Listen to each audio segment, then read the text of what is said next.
Shalom para todos. Vamos a continuar con la enseñanza hablando de la cena del Señor y tratando de poder comprender a la profundidad lo que significa. Vamos a leer en el contexto del libro de los Corintios, allá en el capítulo 11, que si nos podemos dar cuenta es la secuencia de lo que venimos enseñando, donde se nos dijo por primera vez que el pan y la copa son la común unión del cuerpo de Mashiach. Dice en 1 Corintios capítulo 11, en el verso 17, dice: esto empero os denuncio, que no alabo, que no por mejor, sino por peor os juntáis. Porque lo primero, cuando os juntáis en la iglesia,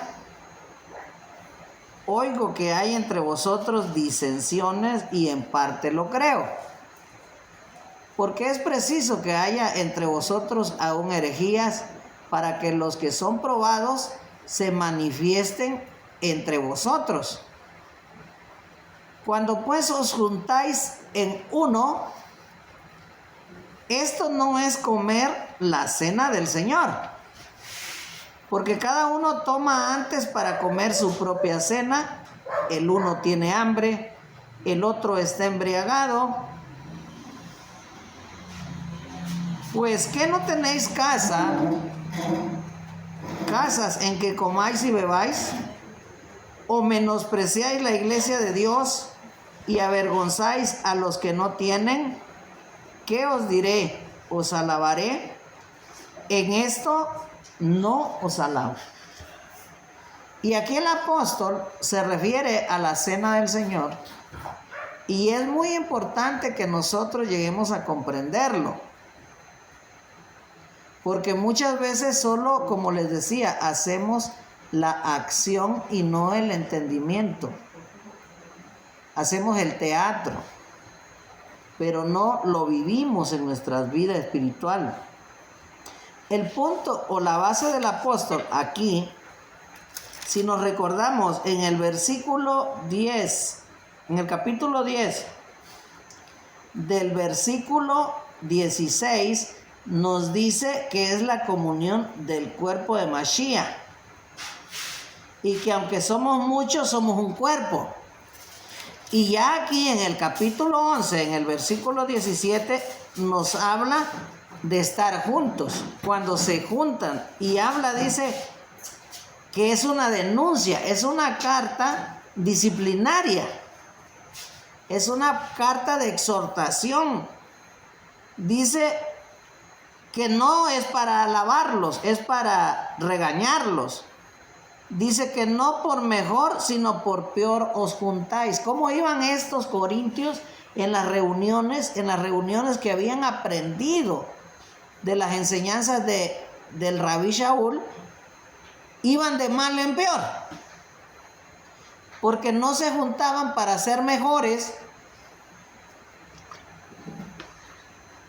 sino cada vez que se juntaban terminaban siendo peores, porque sacaban lo peor de ellos. Dice: porque lo primero, pongan cuidado, cuando os juntáis en la iglesia, oigo que hay entre vosotros disensiones, y en parte lo creo. ¿Qué habían entre ellos cuando estaban juntos? Habían disensiones, habían bandos, habían grupos. Y dice él: sí lo creo. Dice: porque también es preciso que haya entre vosotros herejías. En la iglesia va a haber de todo, aún herejías, porque cuando empiezan a surgir maestros, vamos a tener muchas equivocaciones. No se equivoca el que no estudia, pero todos los que estudiamos nos equivocamos. El problema no es equivocarse, el problema es reconocer cuando nos equivocamos. Y una herejía se convierte en herejía cuando nosotros entendemos que no es así y aún continuamos. Dice, pero es necesario para que los que se manifiesten entre vosotros sean probados. Y ahora dice, cuando os juntáis en uno, o sea, cuando hacen una reunión o se juntan para estar en comunión o en armonía, dice, esto no es comer la cena del Señor. Nos da un paralelo, dice, cuando ustedes se reúnen para comer la cena del Señor, pero como no lo hacen de la forma correcta, ustedes no están comiendo la cena del Señor. Y nos va a explicar por qué. Dice, porque cada uno toma antes para comer su propia cena. O sea, se convocaba la reunión para celebrar la cena del Señor y en esa reunión todos aportaban parte de sus comidas. Llevaban comidas, todos. Y ya las comidas se participaban en la mesa, en común unión, sin bandos, donde el rico, el pobre, sin estatus, sin raza, sin color de piel, lo único que los unía en uno era la cena, pero no era cena por cenar, sino porque en esa cena se le daba o se hacía para darle la honra y la gloria al Señor. ¿Qué hacía un grupo de personas? Llevaban su comida, pero ellos la llevaban para ellos, se la comían. No compartían. Y otros no llevaban nada. Lo que llevaban era hambre. Y se imagina estar en una cena esperando con hambre. No estás disfrutando. Y si ya uno ya se comió su propia cena, ¿dónde va a estar la interacción? ¿Dónde va a estar la comunión? ¿Dónde va a estar la plática? Y dice, y otro está embriagado. Y aquí nos da una clave. Aunque este suceso se relaciona con Pesa, no es Pesa, no es Pascua. Es la penúltima cena que el Señor tomó para cuando Él dijo, este pan será partido, y después fue partido en Pesa, en Pascua. Por eso no es el mismo suceso. Y por eso dice aquí que todos llevan sus cenas. Todos llevan su comida. Y habían unos que estaban briagos. O sea, en Israel, en la cultura israelita, el vino es común en las fiestas. Pero si alguien abusa, termina briago. ¿Sí entendemos eso? Entonces, si nosotros nos damos cuenta, estaban en una reunión en la tarde, por eso se dice cena, y todos llevaban sus comidas para compartirlas. Y el plan era que todos se vieran como un solo pueblo. Ahí iban judíos, ahí iban griegos, ahí iban de todo tipo de personas. Y resulta que culturalmente ellos no se llevaban. Y la cena del Señor trajo esta unión. Una unión étnica. Una unión de continentes, de civilizaciones. griegos, romanos, asiáticos, africanos, todos se reunían para participar en la cena del Señor, ricos, pobres, pero los ricos se hacían grupos, como suele pasar. Se hacen grupos, hay un grupo aquí, hay un grupo allá, y hay un grupo allá, los que se llevan con, acá están, y los que se llevan con otros allá están, y los que se llevan con otros allá están. Esa no es comunión. Y los que tienen más paga, pues se juntan con los que tienen más paga. Porque ahí van a hablar de cosas que hablan los que tienen más paga.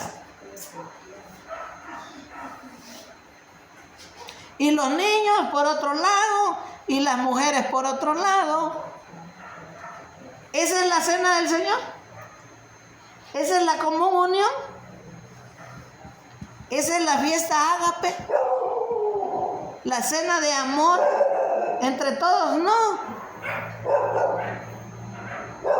Pero así estaba pasando. ¿Y por qué estaba pasando? Ahorita lo vamos a declarar aquí adelantito. Dice: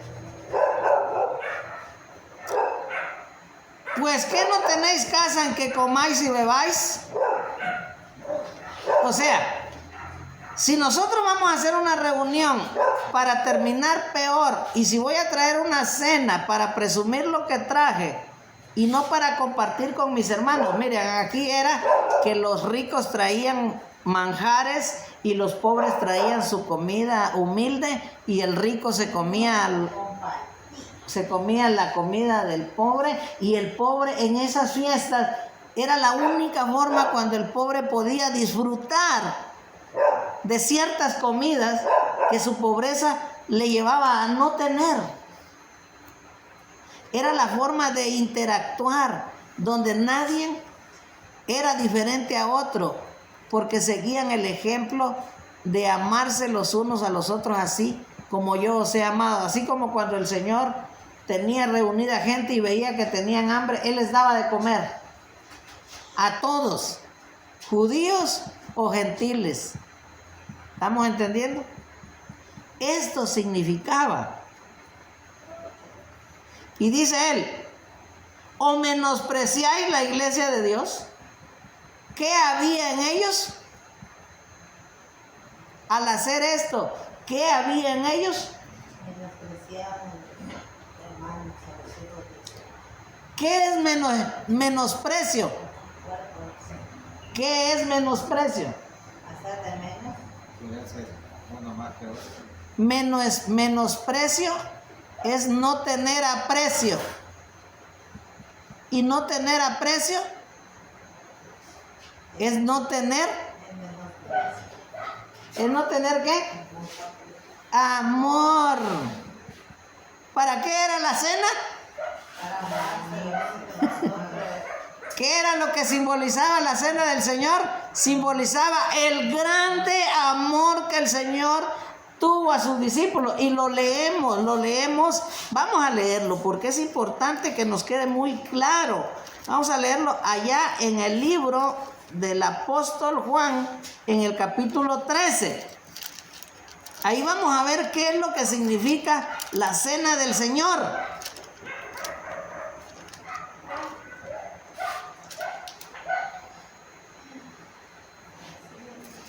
Dice: antes de la fiesta de la Pascua, sabiendo Yeshua que su hora había venido para que pasase de este mundo al Padre, como había amado a los suyos, los que estaban en el mundo, amólos hasta el fin. ¿Qué significaba?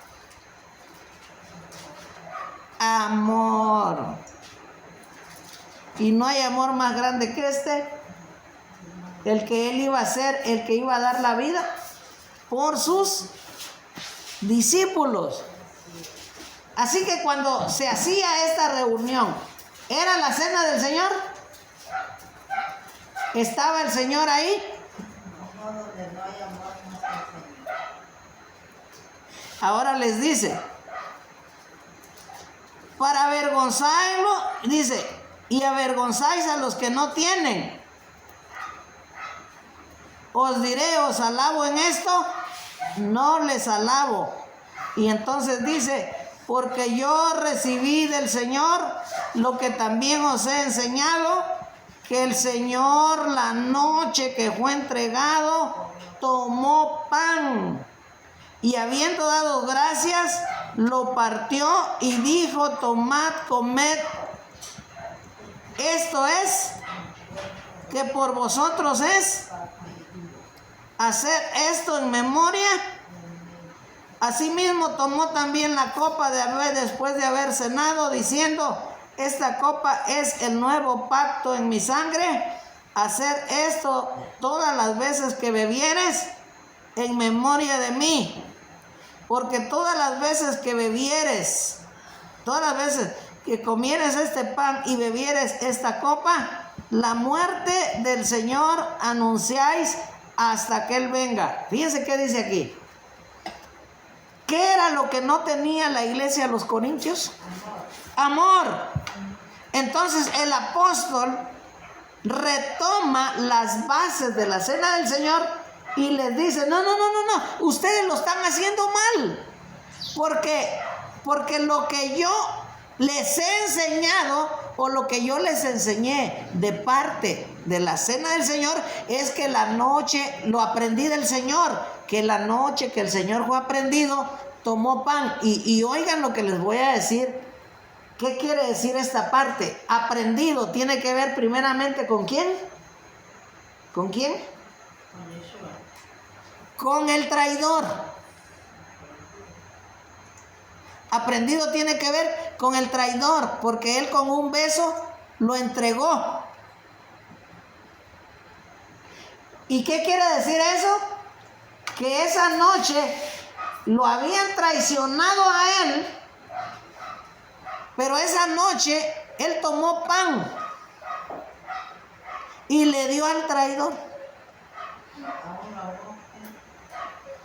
No solo amó a los apóstoles, amó también al traidor.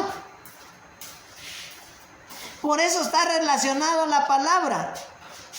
Por eso es que está relacionada la palabra, que la noche, pudo haberles dicho él, la noche de la última cena tomó pan. No. Él lo relacionó con la traición que recibió esa noche. Y aún sabiendo de la traición, él amó a Judas. Él amó a Judas. Aún cuando les dijo, uno de ustedes me va a entregar, y todos preguntaron, yo soy, Señor, aún lo estaba amando. Y cuando le dijo, ¿quién es, Señor? Dijo, aquel que yo diere el bocado de pan, y mojando el pan, lo dio a Judas. Le dio a Judas. Judas estaba comiendo en su plato. Le dio bocado de su propio plato. ¿Cuál era el problema que tenían los que se reunían en Corintios? ¿Qué no querían compartir? El plato, porque los que llevaban cena se la comían primero y los otros tenían hambre y se despreciaban por estatus social, se despreciaban porque uno era de Pedro, otro era de Pablo, otro era de Apolo, otro era de Masías. Se despreciaban porque cada uno hacía su propia voluntad, porque no amaban. Entonces lo que nos quiere decir la cena de Pascua o la cena del Señor, lo que nos quiere decir es amor. El amor del Maestro. ¿Por quién? Por los pecadores. Y aún sobre el peor de los pecadores. Porque nosotros lo condenamos a él, Judas. Nosotros nos vamos con todo contra Judas. Pero ustedes no han escuchado que lo que más se detesta es porque en verdad es lo que somos. ¿No han oído? Que las personas que critican a otras, en verdad se están criticando a sí mismas. Porque ellos no lo han hecho, pero lo quieren hacer. Y cuando otro lo hizo, lo critican porque no pueden hacerlo, pero sí quieren. Entonces tenemos que la fiesta o la cena del Señor, la representación es el amor en el cuerpo de Mashiach. Y hoy, en este tiempo, no hace 2000 años, sino hoy en este tiempo, el cuerpo de Mashiach es su iglesia. Y nosotros debemos de ser el pan y el vino que simbolizan el cuerpo y la vida de Mashiach. Y nosotros debemos de ¿qué? De dar la vida por nuestros hermanos.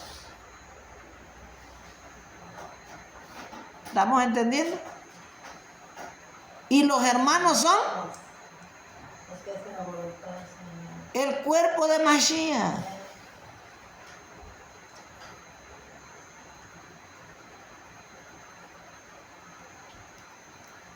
¿Cómo ven hasta aquí la enseñanza? Estamos entendiendo la profundidad, el significado. Puede que haya más, pero pues hasta donde el Señor hoy nos ha dado, nos sentimos gozosos, nos sentimos bendecidos, porque vemos más allá de nuestro pequeño pensamiento. Vemos más allá de la letra, de la fonética, vemos más allá. Vemos lo que no vemos con los ojos literales. Vemos lo que el Señor nos permite en su grande misericordia ver. Así que de nada nos sirve hacer una reunión, comer el cuerpo de Cristo, literal, beber la sangre, literal, y comernos a nuestros hermanos todo el año, murmurando, señalando, criticando.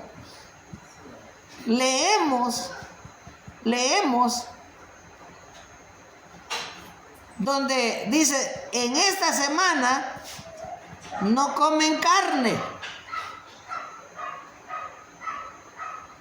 Nosotros diríamos, en esta semana no hay levadura. Pero todo el año, ¿cómo viven? Leudados. Entonces, no es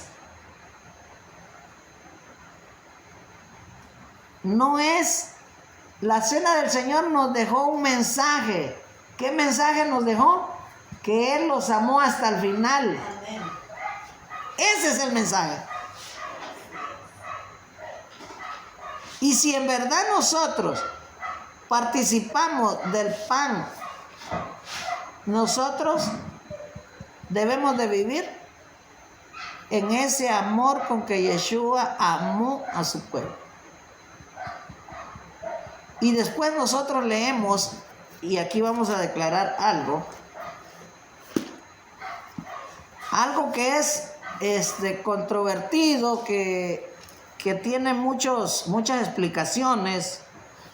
Dice, dice, de manera que cualquiera que comiere este pan y bebiere esta copa del Señor indignamente, será culpado del cuerpo y de la sangre del Señor.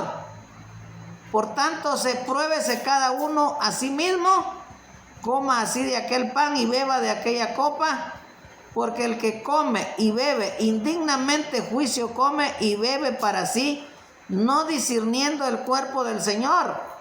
Por lo cual hay muchos enfermos y debilitados entre vosotros y muchos duermen. Que si nos examinásemos a nosotros mismos, cierto no seríamos juzgados, mas siendo juzgados somos castigados del Señor, para que no seamos condenados con el mundo. Así que, hermanos míos, cuando os juntáis a comer, esperaos unos a otros. Y si alguno tuviere hambre, coma en casa, porque no os juntéis para juicio. Las demás cosas ordenaré cuando yo llegare. Y aquí quiero aclararles algo. La cena del Señor, el apóstol Pablo aquí la toma como una figura. Como una figura. ¿Quién es una persona indigna de participar de la cena del Señor? ¿Quién es una persona indigna? Nos lo dijo el Señor. En aquella cena donde participaron, ¿quién era el indigno? Judas. ¿Por qué? Y ahí es donde nosotros también fallamos en la interpretación. Es que ser traidor no es, ser traidor es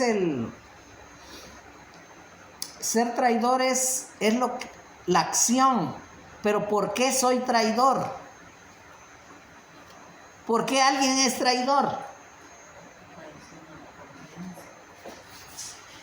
Alguien es traidor cuando no ama. O sea, rápido nos vamos. Que el único que no, por traicionar al maestro. Él lo traicionó porque no lo amaba.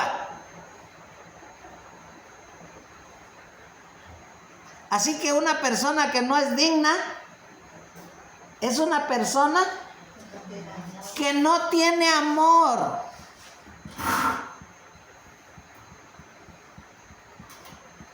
No es una persona quizás que ha cometido un error o ha cometido una falta, porque si el Señor esa noche hizo eso por amor para salvarnos de nuestros pecados, esa noche representa libertad, esa noche es la expresión del más grande amor, pero nosotros no podemos llegar esa noche a participar y despreciar a nuestros hermanos. El que desprecia a alguien con la comida, imagínense cómo es en todo lo demás. El que llega y se embriaga en una reunión de hermanos, ¿va por amor a los hermanos? No, va por amor a él, es egoísta. Entonces, todas esas personas son indignas.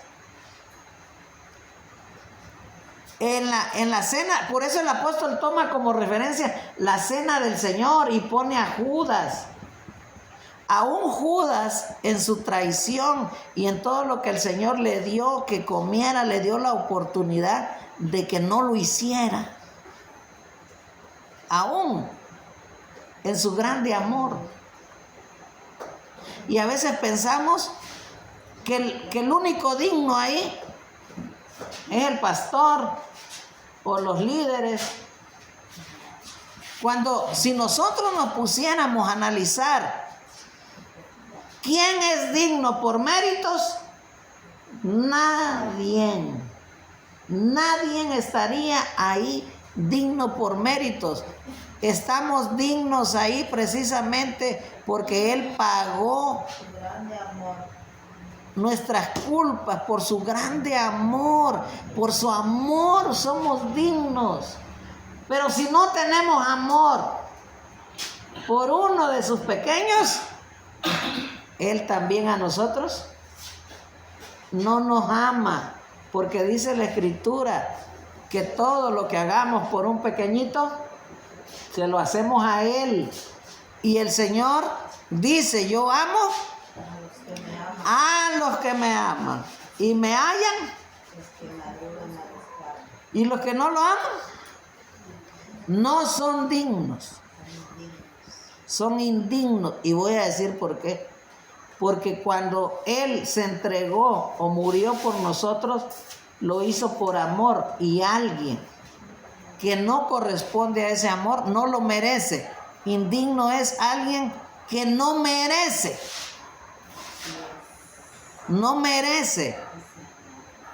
lo que el Señor ha dado por él. Amén. Bueno, vamos a terminar hasta aquí y pues muy probablemente demos otra enseñanza.